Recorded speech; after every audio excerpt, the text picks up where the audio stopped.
আসসালামু আলাইকুম ভিউয়ার্স, কি অবস্থা সবার? তো আশা করি সবাই ভালো আছেন। তো আমি এইবার ঈদে কোরবানি ঈদের দেশে আইছি বেড়াইতে। তো অনেকদিন পর আমার এক বন্ধুর সাথে দেখা হইলো। তো ওর নাম হচ্ছে রিফন, আমার ছোটকালের বন্ধু।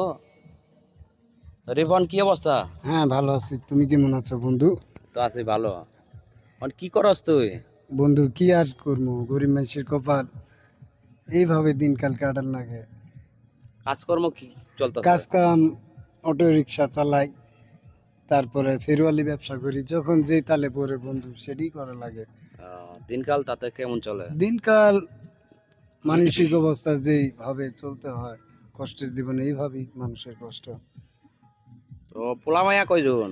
মেয়ে আমার, মেয়ে ছেলে তিনজন, দুই মেয়ে এক ছেলে।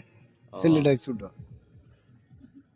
আচ্ছা, অনেকদিন পর দেখা হইলো। তো আসর তাহলে ভালোই নাকি? হ্যাঁ, তুমিও ভালো আছো না বন্ধু? ইনশাল্লাহ ভালো আছে। তোর কথা অনেক মিস করি। মিস, বুঝছস? আমিও অনেক দিন তোমায় খুঁজি বা দেখার চেষ্টা করি। দেখা হয়ে গেল ইনশাল্লাহ, উপর ফোনও আল্লাহ। তো দেখ না।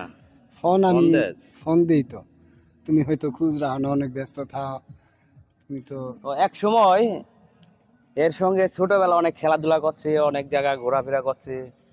মানে আগের দিনগুলোর কথা ভুলতে পারি না। তাই অনেকদিন পর দেখা হইলো, চাইলাম যে ওরে নিয়ে একটা ভিডিও করি। আর আমার দর্শকদের কিছু বল। আসসালামু আলাইকুম। আমি